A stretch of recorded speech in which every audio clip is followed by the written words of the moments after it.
nhớ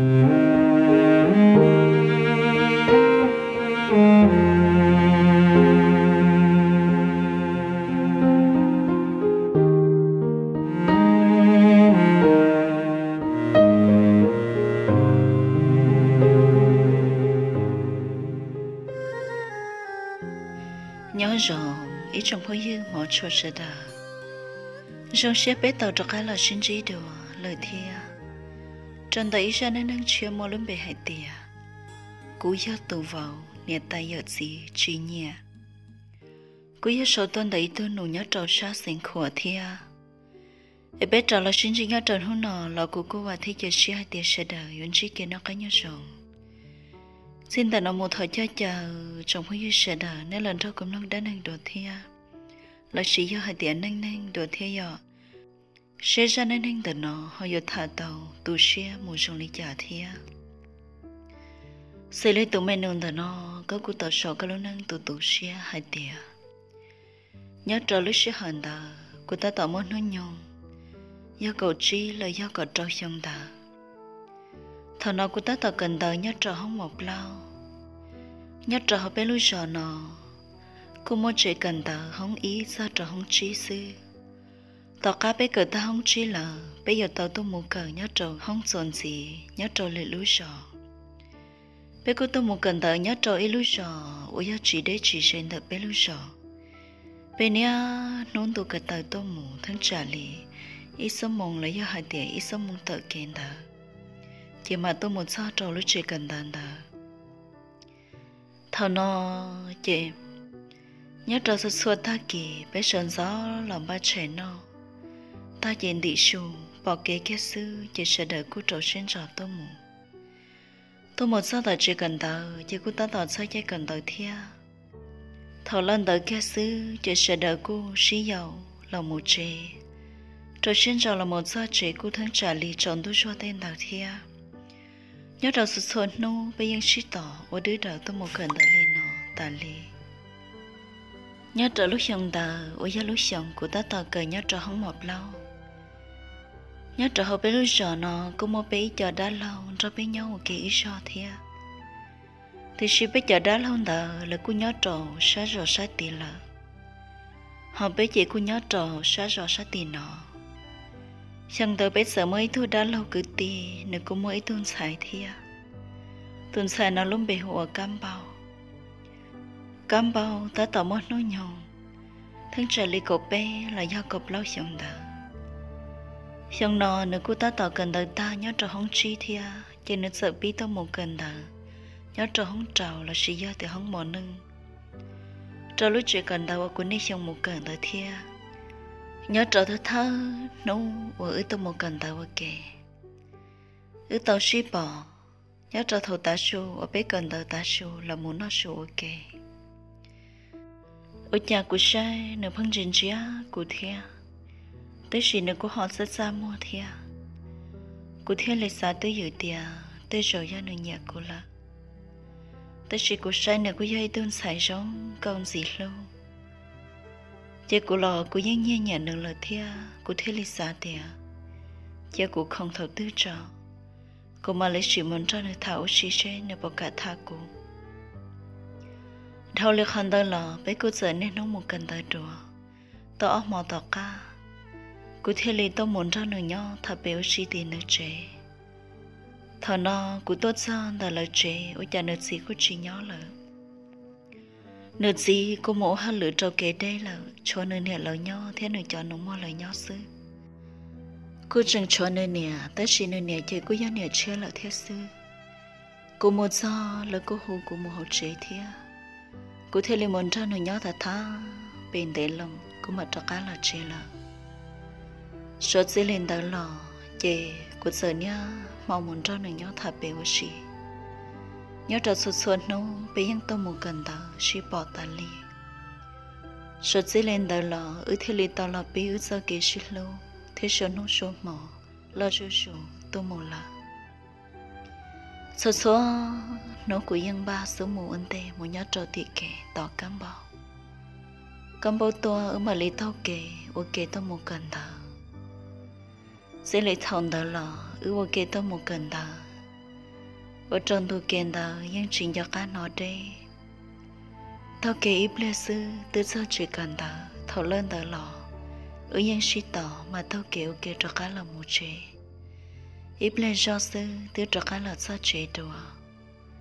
sau món nó mò ta cũng những muốn cho cám bao thập bề ô xì ít lệ mà lấy lọ bự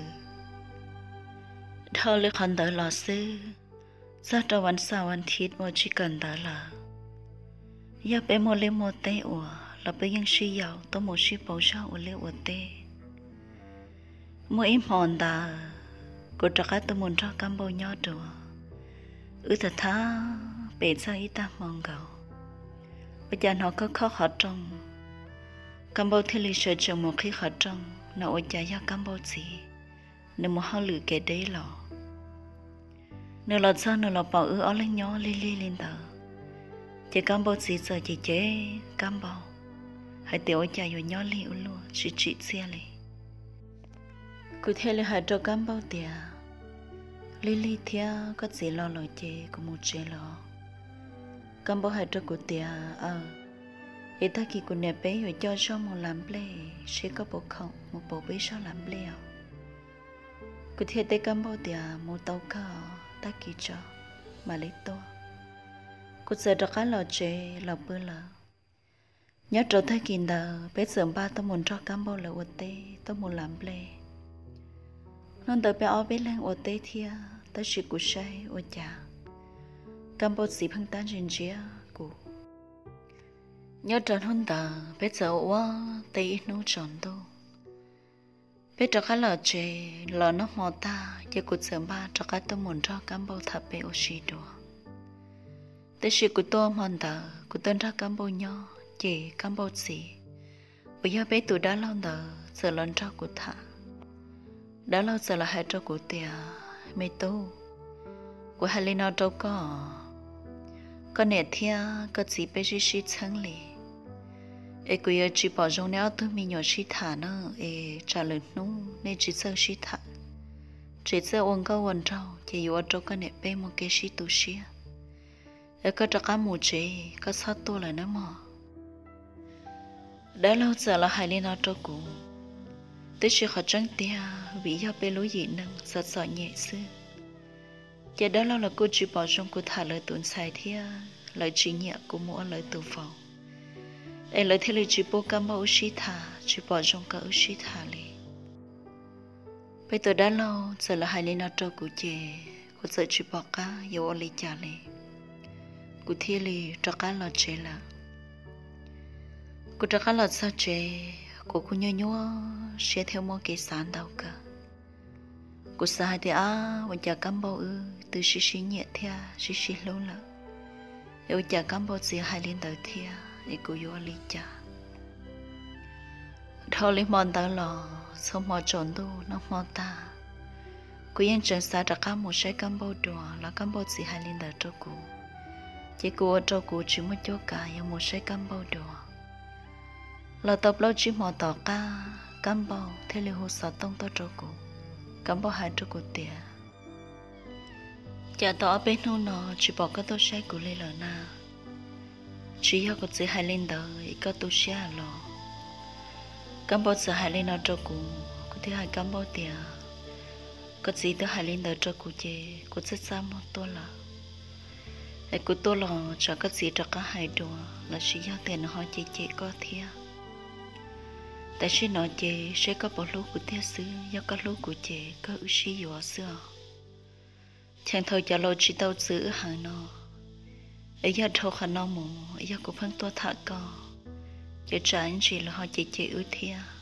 giờ ưu bây giờ shit tao cầm bao giờ tết rồi của tiền sẽ có bao lúa của tiền xứ giờ có lúa của tiền gì dỗ lời dỗ xứ ở lên giờ shit thả lên tới ta của thiên linh trong shit lò một cho cam bao lần ra của nhau thầu của một cho cam bao lần sang tới bé cá chi tàu thế là một thằng tàu chỉ lo ít thứ tôi ba lượt cái rồi tôi mỗi lượt cái ta ở thiên cái là một giờ cho hậu chế đã bé lướt ra khỏi thằng nó cam bao ở lên của rồi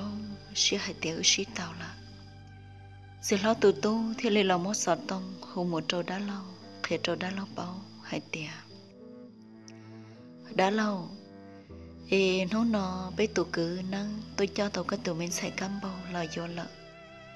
việc hết rồi nè đã lâu nấy bao còn nấy xót sơ son thiệt nữa ít lên nó bé mà lấy tròn năng tôi phì sọ giờ chỉ lo tụt tu chuyển ra đã lâu thật thà lên đời tôi chỉ tàu ta giờ chỉ nói lúc xuân thiền khòn đã cái chỉ tàu tua ở giờ ở xe do nó do cam bao nè chia theo cam bao ít hơn nung gà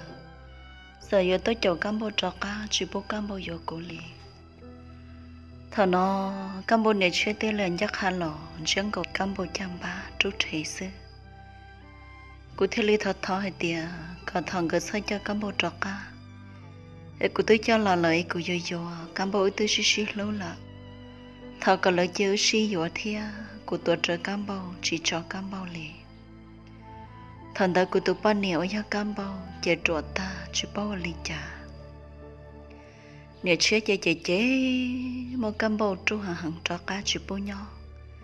lấy yên chỉ bỏ trong ở xí thả yên chỉ bỏ trong ở xí dừa vì tôi hãy trôi ta là ở chợ trường lò xí dừa thia lấy trà lợi dừa cho cả tàu cam bao cho cá sư bây giờ xí chua ít lên đầy lòng là cam bao nẻo chế yên chỉ trường thọ nói chuyện của quát thọ bảo lý trả lò lần nè chia nhưng chỉ chẳng lì của cho tiếng lâu lờ thế này là chuyện chẳng cô hay tiệc cả liao mấy cứ ấy lo chỉ nhảy vô lo tới chỉ bố vô bảo lý nào lời chê cả liao ấy xia cho lời trọc á ấy ba nè môi chống mòn tàu nhưng mà lý trọc á muốn thiệt đùa mà lấy sơ đợt giờ là hai cụ chê cám bao nè chê lấy mò cám bao chả trọc cá lợ cô chỉ xé con gạo lì vì cam bao tôi xí lâu cam bao giờ cô thơ tôi lòng câu ở cô lâu thế cô nhẹ nhớ trở họ cô luôn nè tôi xí lâu tôi là xí vậy tôi rong xí hai tiếng xí tao là tôi xí là chân trọc tôi mua cam bao cho trọc cá cô chỉ xé cô nhoi chỉ chè cô thế lì tao kể tao cho bố bé cậu rõ của sai tiệt giờ của chị tao cam bao là chị chơi của muốn nó chua ấy cậu của tôi muốn xứ của giờ muốn sao bố bé cậu rõ giờ của muốn nó của hơn chí cam bao nhóc bé thiệt thầu cam bao một xí bỏ chè ở lần xí qua cam bao lò cam bao yang qua căng cầu thiệt ở giờ mua nhau kể ở qua theo sĩ thả bao khờ chế theo lấy sĩ thả hạt tiền lại chỉ bố sĩ vào lại chế ở muốn nó chua cả ở một tô kể ở ít bao giờ ở theo lấy sĩ cho một sao bao bị sao bao chua ở dùng muốn nó chua cả tô kể cho bé nào thế sĩ ở chả sao không chỉ mua lấy theo ở giờ muốn chỉ bé thu đã lâu ở nhà cam bao bé thu chín giờ lỡ giờ xíu luôn tôi một lon cho không xây cho bố bé thia lỡ giờ bảo ở nhau bé về lỡ giờ mỗi cho cái lon sao chị lỡ thế này là hồ cứ ti xí thả cho lỡ cho cứ ti chỉ giàu xia lỡ hai tia ở tôi một nhau kể lên tờ bé lỡ chứ cậu chỉ lên là xí dọa sư thầu nó chữ ở lên thế này tao là xí dọa lý lu xuyên chờ cô ở chỗ ở lên rồi rong xía cơn gạo lý thia để chị dù giá tàu vào và lời chị nhẹ theo chị bỏ rộng để lời lại chơi chị dọa sư là những chị nhẹ của theo chị lâu của lò lì thọ bây tới nó trong ta của tụi ba nè cho cá một sai nè tay dọa gì một do là lo cho hồ lo tồn sai sư để lo những chị hô dù lì là một cho lời nhau là lời trong gọi là những chị nhẹ dù lì để những chị bao nhau lời cho tới lo món nó là lời những chị hữu dụng muốn nó liền ở YouTube bên này còn muốn nó món nó chỉ là một chỗ nó sư ở rất ra mua thia chỉ bao nhiêu cái liền cô cho cô tu xưa cơn gạo thia suốt gì lên ta ở trong cái lợn sao trẻ thảo nó bây giờ cô giật gió nhẹ thia cô chỉ bao khử nhẹ thia cô theo là hai trò cô tu bên này tiền giờ tôi muốn thế sao ủa tròn rãn trong cô mua tụ bộ phong dư em là cô bị hai tên nhau trò bó rặn trong mình chán ra chị cô mua chờ ở đâu ở trong đọc họ thia cô thấy lý do của tụ bao nhiêu tôi mua ở trong trò bó trả việc tao mua bếp lo lúc sống thằng nó chị giờ chỉ họ mò thia lời thế lý cho tôi hai tia cậu của bao nhiêu là một sai giờ gì mò li thế lý cho cái tôi mua sai giờ gì thầu lợt sao chị họ bé lúc giò chị thầu nói giờ gì là từ họ chỉ nợ bé lúc giòn tới là một nhót trò sát bó bé nòng he lợ chị thế liền ba tao một sáng này tại thấy giờ gì thầu tuôn sao chị giờ gì cũng mò tê thiệt thầu nói trên này tai lỡ chị lấy hai tia cỡ chỉ sáu một sao lợ cỡ chị liền ba là một lúa tê bây giờ gì lời giò để là một lúa tê là một nhót dư giờ gì xong trong nó giờ chỉ mò thia chỉ mò nâng ba nẹt tay là chỉ tàu tên nó cỡ chỉ lấy lò nho vô lấy chồng ở liêu tê chồng ra lợ thôi trong đỡ mù chỉ dùng một cho họ tới lỡ mà li mù thằng nó cô chỉ bỏ cao li trả thia vì cho họ hai tia cô chỉ hết tàu vào lời chỉ nhẹ sư cô nhưng chỉ xa muốn cho lời nhau ta chỉ lời chỉ lấy hai linh đạo gửi chỉ lấy làm một tế bể sư chỉ cô chỉ bỏ cái vô lấy trả thia cô tụ bao nè thì lấy tổng ba tôi một lúa tê lúc chỉ hờn tờ lúa tê rê ro lúa tê ta lời tê ta là cô tụ bao nè chồng ba tôi một lúa tê sư bây tôi một lúa đại tên tờ tí cho hà bỏ đu bỏ li bòn xó lên xó sư luôn mà lỡ nhau tê tê lì thở lô tê ta cứ tao bao nhiêu theo trò cá là một trẻ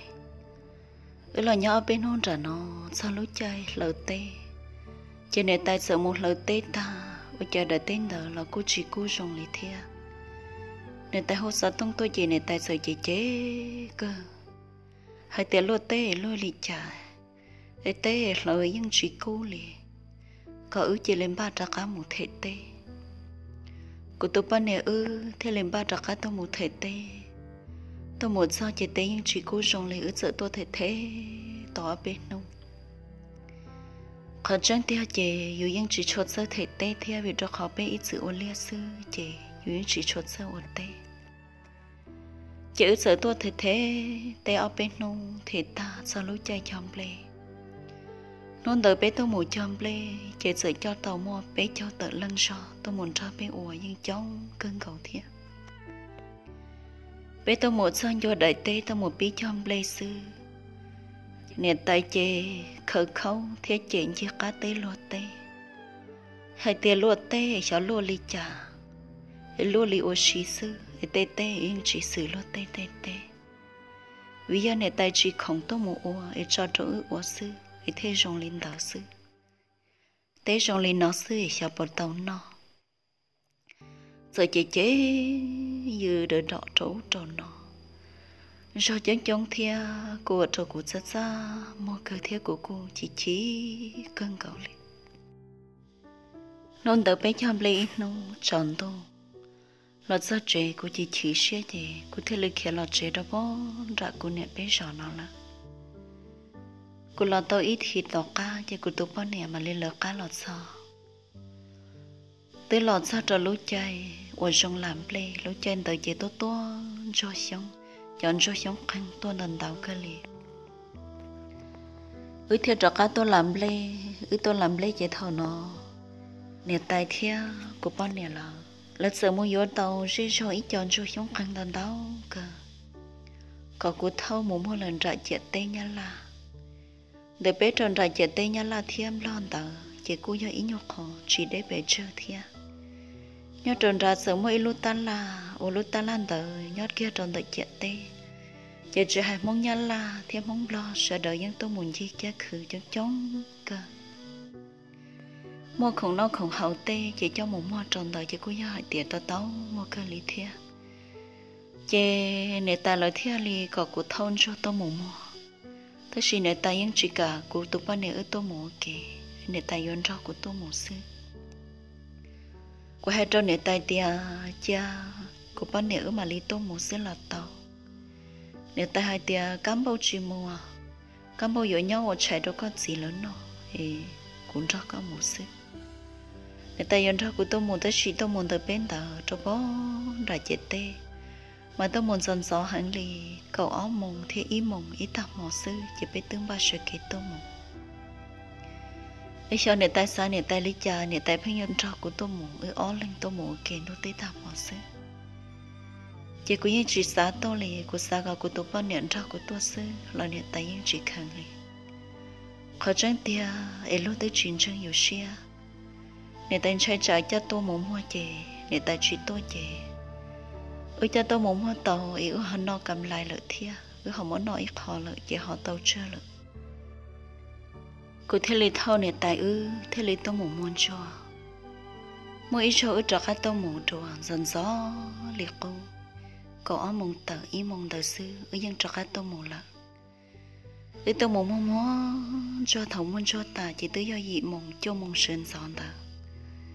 ít ta mò là rồi ít ta kỳ lòng tờ chỉ tao nó mò lì chỉ có sợ chết cháy lá cơ lì để ta sợ mua vô tao áo lúc khó chi cho là trâu cuồng cả nó khó chi để chỉ mua áo luôn nhau trở hậu chỉ để ta phăng mua lót khổng sớt khổng sâu trâu nó của chết cháy lá thế có sợ xa tìa để tôi mua là trâu cuồng cả nó chỉ nhà yuan nó xứ của chết cháy lá chỉ có sợ mua áo luôn nhau khó chi tờ nó ta là bây giờ này ta lọt sao này ta nó khó chi của tiền muốn nó ta là chỉ này ta sợ phăng như phăng hai luôn chơi của hai liều do của hô đa thì cũng muốn nó ta là nếu phăng chỉ rong xia nếu phăng hai li hai tiền ở đây khó chi tờ li nếu chỉ ở trâu của nó thì giống cả là trâu tới mình nhọ tọt chế nó xứ chỉ toàn do xứ sợ shit ta là sự chị share theo của sai thì ôi cha yêu tứ tôi bán luôn bộ linh nó nhưng chỉ muốn xem chị trâu luôn li cha lúc hai lũ trâu yêu luôn nhưng chỉ sai yêu li của chị share chị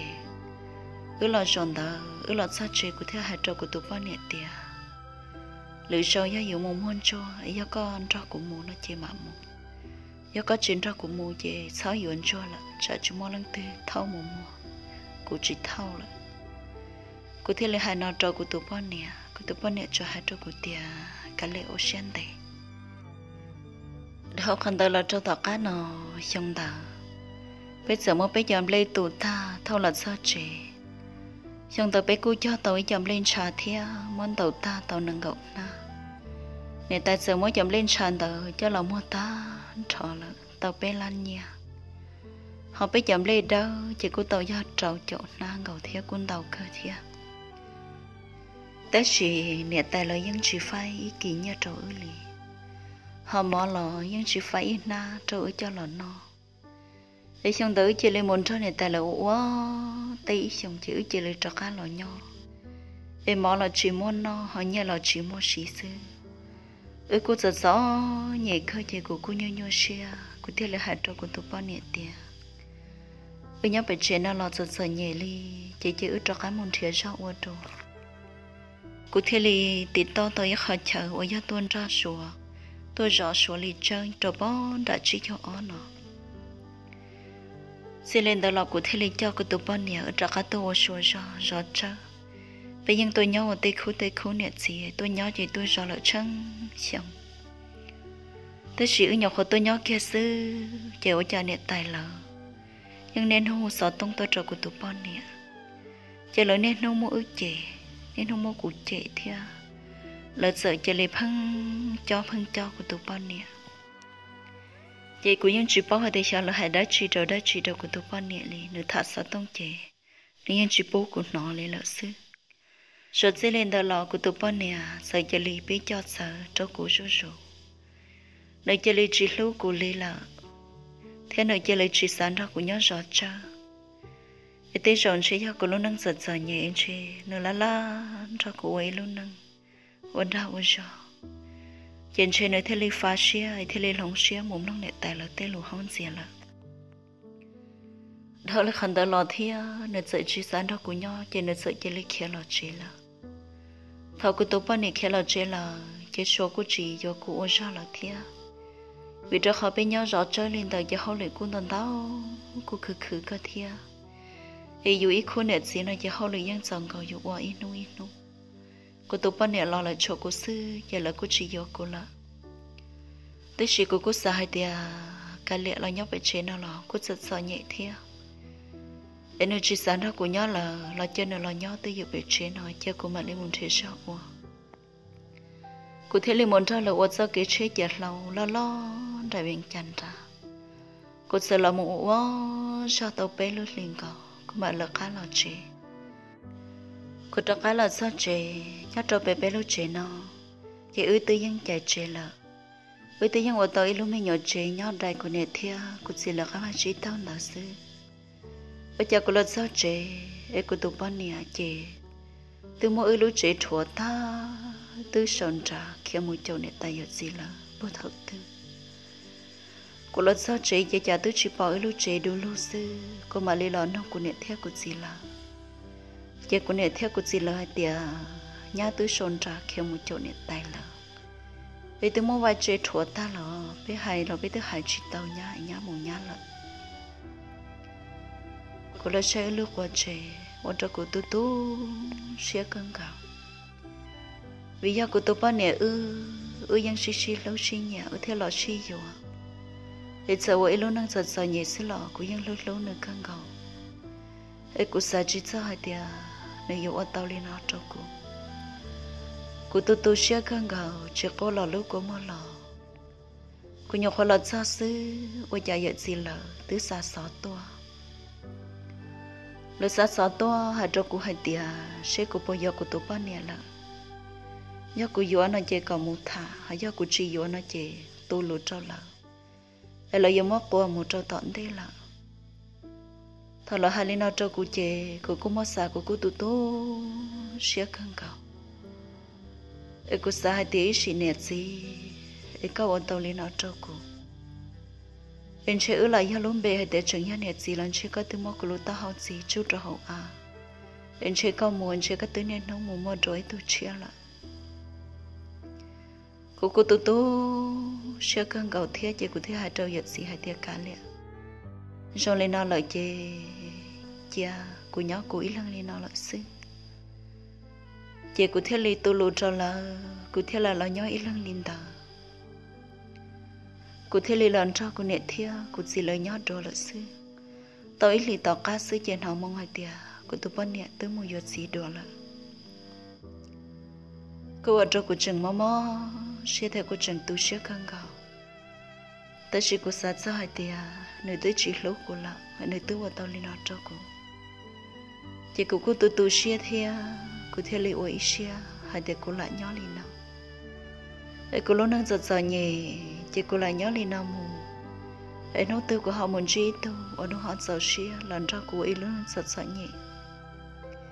ấy lần thứ họ giàu xía lần ra của ấy luôn năng giật nhẹ ở đâu ở sao là cô mà hay dọa, họ chỉ mua lại cho cô lại nhớ lên nào mù, cô chơi xía hai tia, nhà cô tụi bọn nè, dù một sai đâu ít đâu gì, ở lúc nữa thiếu mua nha, chỉ sợ nhẹ lấy cô. Em này tại thế giờ chỉ lần dân du ít thứ này vào sợ nhẹ trong lịch của nó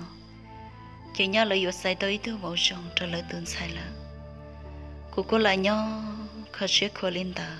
là tao ý đầu tóc cá nó bây giờ nhớ mỗi ít nâu cô tụi bọn nè cho cả hồ sơ tông cho cô để hồ sơ tông tuân cho cô thả cho nó có cơn cầu nó hạt cho cô hay tiền nó mua ấy luôn nè dọa kề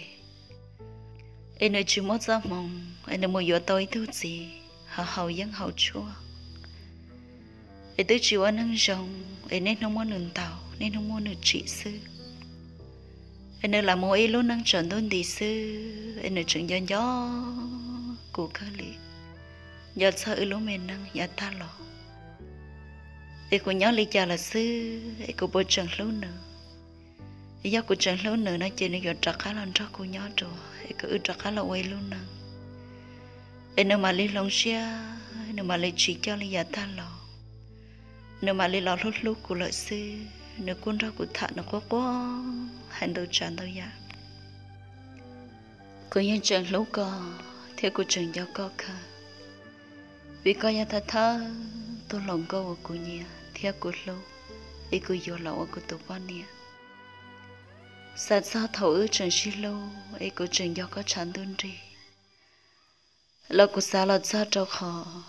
có chỉ lâu cô ấy có kia cô một lần theo con nè có gì tới chỉ nhà cô lì chị cô từ tú sẽ không cầu thia có từ họ một có ý luôn nâng là chị cô theo lý sa hai tia lúc tê lò hai tia đây sẽ bao xe lời cho lò ý luôn nâng ok rồi để bây giờ sao xe tàu cô theo lý tê cho cô tụ bao nè hai tia còn nơi chỉ sao tàu cô là sợ gì lên đó là cô tụ bao nè theo lý chỉ hỗ trợ cùng gì ấy tôi xin trả là tao đó lưới dòng của chị nó có mong là ấy có một lúc nâng rồi lý trả là sư ấy lúc vào lúc có thì có bộ chồng mất sao xia nhau ấy có chồng mất sao xia nhau theo cái tàu nó ư ra nên hình đó nó cho cô chưa thọ có lâu có theo cái là lúc xuyên thì mua cái lúc nâng một lúc luôn ấy ư là ấy xin hết gì là cô giật sao nhỉ ấy cô từng muốn chỉ tao chơi nhà trâu co ấy cô lúc con bột chả rồi chơi nhà lúc họ lúc xia sư ấy cái là ấy lúc nâng giật sao nhỉ ra cô ấy có thể lên nhà chỉ tao ra cô nhau ấy có thể lên dài cô mù lợ ấy cô mất xa lọt chê cô trả khá từ tú xe đồ của tú khang sư ấy cô chỉ tú xe đồ co ấy thầu cái nó thầu có thế chuyện nè chuẩn chỉ sao kia nó khá như rõ sư ấy cô cha mẹ năng chỉ chỗ thả là sao li nó sư ở trong phong dơ ở trong tàu này lúc xưa hậu ông muốn cho lọ công cho nên đời nó theo ấy bên mà lấy xin gì đồ nhớ cho lùi ra ở trong tàu